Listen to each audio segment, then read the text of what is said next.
நேர்கள் அனைவருக்கும் பிரணவன் வணக்கங்கள். யார் இந்த புசி ஆனந்த்? டைரக்டா வீடியோக்குள்ள வந்துடுறேன். யார் இந்த புசி ஆனந்த் அப்படின்ற பத்தி தான் அந்த வீடியோக்குள்ள முழுக்க இருக்க போது. புசி ஆனந்த் யார் அப்படின்னு சொல்லி பார்க்கும் வந்து இவரு பாண்டிச்சேரி மாநிலத்தை சேர்ந்தவர். அந்த பாண்டிச்சேரியில வந்து பாத்தீங்கன்னா அஷ்ரஃபின் அப்படின்னு சொல்லிட்டு ஒரு மினிஸ்டர் இருந்திருக்காரு, எக்ஸ் மினிஸ்டர் இருந்திருக்காரு. அந்த மினிஸ்டருக்கு ஒரு எக்ஸ் மினிஸ்டருக்கு வந்து பேர் தான் பிஏவா சேர்ந்திருக்காரு. ஒரு அசிஸ்டண்டா போய் சேர்ந்திருக்காரு. அந்த அஷ்ரஃபின் யார் அப்படின்னு சொல்லி பார்க்கும் வந்து அஷ்ரஃபின் அப்படின்னு சொல்லிட்டு அந்த ஆர்டிகல்ஸ் எல்லாம் குறிப்பிடுறாங்க. நிறைய ஜர்னலிஸ்ட் எல்லாம் வந்து அதுதான் குறிப்பிடுறாங்க. ஆனா அந்த அஷ்ரஃபின் அப்படின்ற யார் அப்படின்றதுக்கு ஆனா ஆன்லைன்ல வந்து அதுக்கான அடையாளங்களே இல்லை.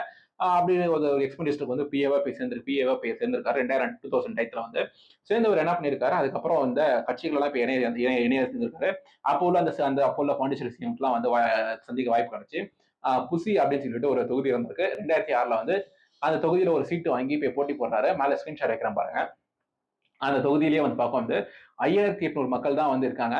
அவங்களுக்கு ஒரு உதாரணத்துக்கு சொல்லணும் அப்படின்னா இது எவ்வளவு சின்னது அப்படின்னு சொல்லி சொல்லணும் அப்படின்னா சென்னையில வந்து இப்ப தூய்மை பணியாளர்கள்லாம் போராட்டம் பண்ணாங்க. ஜோன் 3 ஜோன் 4 வந்து திருவிக நகர் ராயபுரம் வந்து பிரைவேடைஸ் பண்றாங்க. அந்த ஜோன்ஸ்ல உள்ள தூய்மை பணியெல்லாம் வந்து பிரைவேட் பண்றாங்க, போராட்டம் பண்ணாங்க.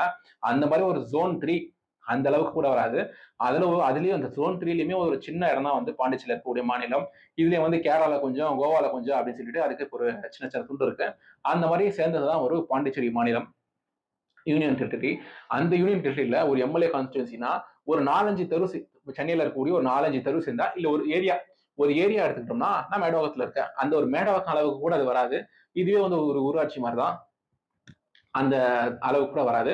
ஒரு கவுன்சிலர் சீட்டு கூட ஒரு கம்மியான வாரி அளவுல தான் அந்த இதுவே இருக்கும், கான்ஸ்டிடுவன்சியா இருக்கும். அப்படி இருக்க கூட 5800 மக்கள் இருக்கக்கூடிய அந்த கான்ஸ்டிடுவன்சில ஒரு 2000 வாக்கு எடுத்து அவர் வெற்றி பெறாரு. 4000 சில்லற மக்கள் தான் ஓட்டு போட்டிருக்காங்க. அந்த தொகுதியில எம்எல்ஏ இருக்காரு. அதுக்கப்புறம் வந்து இண்டிபெண்டா அவுப்பாலம் அப்படின்னு சொல்லிட்டு ஒரு கான்ஸ்டிடுவன்சில போட்டி போட்டிருக்காரு. அந்த தொகுதியிலையும் வந்து அவர் தோத்து போயிருக்காரு. அதுக்கப்புறம் 2014 ஏஏஎன்ஆர்சியில போய் சேர்ந்திருக்காரு. அந்த ஏஏஎன்ஆர்சியில போய் சேர்ந்ததுக்கு அப்புறமும் அதே அவுப்பாலம் தொகுதியில வந்து தோல்வி அடைஞ்சிருக்காரு. அதெல்லாம் வந்து வரலாறு. அதுக்கப்புறம் என்ன அப்படின்னா விஜய் அவங்ககிட்ட எப்படி சந்திச்சாங்க அப்படின்னு பார்க்கும் வந்து 2010, 11 இந்த டயத்துல வந்து விஜய் மக்கள் இயக்கமா இருந்தது. அந்த அந்த அந்த டயத்துல வந்து அந்த விஜய் மக்கள் இயக்கம் வந்து பாண்டிச்சேரியில வந்து வளர டைம். அந்த டயத்துல வந்து விஜய் மக்கள் இயக்கத்துல போய் சேர்றாங்க. அப்போ வந்து விஜய் அவங்களோட அப்பா எஸ்.ஏ. சந்திரசேகர் அவங்க பாண்டிச்சேரிக்கு வரப்ப 2008 இந்த 11 டயத்துல வந்து இன்ட்ரடியூஸ் ஆகிறாங்க. விஜய் அவங்களோட அப்பாவுக்கு இன்ட்ரடியூஸ் ஆகிறாரு. ஆயிட்டதுக்கு அப்புறம் என்ன பண்றாங்கன்னா விஜய் அவங்க இன்ட்ரடியூஸ் ஆகணும் அப்படின்ற மாதிரி பேசியிருக்காரு. திரு விஜய் அவங்க கிட்ட வந்து அதுக்கப்புறம் இன்ட்ரடியூஸ் ஆகுறாங்க. திரு விஜய் அவங்களோட அப்பா வந்து நேற்றுக்கும் இன்னைக்கு வந்து நினைக்கிறேன் இந்தியா கிளிட்ஸ் நினைக்கிறேன், இந்தியா கிளிட்ஸ் கலாட்டா ஐஃப் எம் நாட் ராங், அதுல வந்து கேப்ரியல் ஜெர்னலிஸ்ட் கேப்ரியல் இருப்பாரு. அவருக்கு ஒரு பிரஸ் மீட் கொடுத்திருந்தாரு. என்ன அப்படின்னு சொல்லி பார்க்க வந்து இவங்க விஜயும் அவங்களும் சரி, அவங்களோட அப்பா அவங்களும் சரி, அவங்களாம் வந்து மாசத்துக்கு ஒன்ஸ் தான் மீட் பண்ணிப்பாங்களா, போன்ல அவ்வளவு பிரஸ் பண்ணிக்க மாட்டாங்களா. இது விஜய் அவங்களோட அப்பா வந்து இன்னைக்கோ நேற்றுக்கு பதிவிட்டது. இன்னைக்கு வந்து 9ஆம் தேதி. இன்னைக்கு தான் நினைக்கிறேன் அந்த இன்டர்வியூல பதிவிட்டிருக்காரு. அந்த மாதிரி அவர் வந்து ஆனா இந்த புசி அப்படின்ற ஒரு புசியானது அப்படின்றவருக்கு என்னன்னா டெய்லி பேசிப்பாங்களாம். இவர் வந்து இங்க உள்ள வந்ததுக்கு அப்புறம் இவர் எப்படி சொல்லி பார்க்க பாண்டிச்சேரியில இந்த விஜய் மக்கள் இயக்கமா இருக்கிறப்ப அவரை வந்து நிறைய நல்ல நல்ல வேலைகள்லாம் செய்யலாம் செஞ்ச மாதிரி வந்து அந்த ஃபோக்கஸ் பண்ணிட்டு இந்த மாதிரி இந்த அண்ணன் இந்த மாதிரி வேலை செஞ்சிருக்காரு அப்படின்ற மாதிரி சோசியல் மீடியால போடுறா அப்புறமா சொல்லிட்டு அந்த பர்சனல் பிராண்டிங் எல்லாம் பண்ணிப்பாரா. எல்லா அரசியல்வாதியும் செய்யறதான் அந்த மாதிரி வேலைகள் செஞ்சிருக்காங்க. ஸோ சந்திரசேகர் சார் வந்து என்ன நினைக்கிறாருன்னா ஓகே நல்லா வேலை செய்யறோம் அப்படின்னு சொல்லிட்டு போய் இன்ட்ரோ கொடுத்தாரு. இன்ட்ரோ கொடுத்ததுக்கு அப்புறம் அவரோட வேலைகள் ஆரம்பிக்கிறாரு. வேலைகள் ஆரம்பிச்சிட்டாங்கன்னா அதுக்கப்புறம் விஜய் அவங்க வந்து க்ளோஸ் ஆகுறாங்க. புசியானது அவங்க கிட்ட க்ளோஸ் ஆகுறாங்க. எஸ்.ஏ. சந்திரசேகர் அவங்களும் அவங்க கிட்ட இருந்து பிளவுபடுறாங்க. இப்ப கூட நேத்துக்கு அவங்க என்ன குறிப்பிடுறாரு அப்படின்னா இந்த மாதிரி ஒரு பொய்யான தகவல், ஒரு வந்து உண்மையான தகவல் அப்படின்னு சொல்லி நம்பிக்கை கூட்டத்துல வந்து திரு விஜய் அவங்க மாறிட்டு இருக்காங்க அப்படின்ற மாதிரி எஸ்.ஏ. சந்திரசேகர் அவங்க இன்னைக்கு காலைல கொடுத்த இன்டர்வியூல அந்த லிங்க் வந்து நான் கீழே டிஸ்கிரிப்ஷன்ல வைக்கிறேன். அந்த பார்த்த லிங்க் வந்து இன்டர்வியூ லிங்க் வந்து கீழே டிஸ்கிரிப்ஷன்ல வச்சிடறேன், நீங்க பாருங்க. அதுக்கப்புறம் திரு விஜய் அவங்கள்ட்ட க்ளோஸ் ஆகுறாங்க. க்ளோஸ் ஆனது மட்டும் இல்லாம 2022 உள்ளாட்சி தேர்தல் நடந்தது. கிட்டத்தட்ட 1,00,000க்கும் மேல வந்து கவுன்சிலர் சீட்லாம் நம்ம தமிழ்நாட்டில் இருக்கு. அதுக்கு 1,00,000க்கு மேல உள்ள கவுன்சிலர் சீட்டுக்கு எலெக்ஷன் நடந்தது. இவ்வளவு சென்னை பெருநகர மாநகராட்சி, நகராட்சி, ஊராட்சி அப்படின்னு சொல்லிட்டு இவ்வளவு இடங்கள் இருக்கு. அந்த இடங்கள்ல 1,00,000க்கும் மேலான கவுன்சிலர் சீட் எலெக்ஷன் நடந்தது. அந்த இடத்துல வந்து விஜய மக்கள் இயக்கம் என்ன பண்றாங்க, 169 இடத்துல வந்து போட்டி போடுறாங்க. அதுல 115 இடத்துல வந்து ஜெயிக்கிறாங்க. அந்த நேரத்துல வந்து பார்க்க வந்து இல்ல 50% எடுத்தாலே 84 சீட் வருது. சோ வந்து 60-70% கிட்ட நம்ம ஜெயிச்சிருக்கோமா, நம்ம வந்து போட்டி போட்டு 60-70% வெற்றி இருக்கா அப்படின்ற மாதிரி நம்பிக்கை வந்து திரு விஜய் அவங்களுக்கு வருது. ஆக்சுவலா அவங்க போட்டி போட்டது லட்சங்கள்ல இருக்கக்கூடிய சீட்ல 169 இடத்துல போட்டி போட்டிருக்காங்க.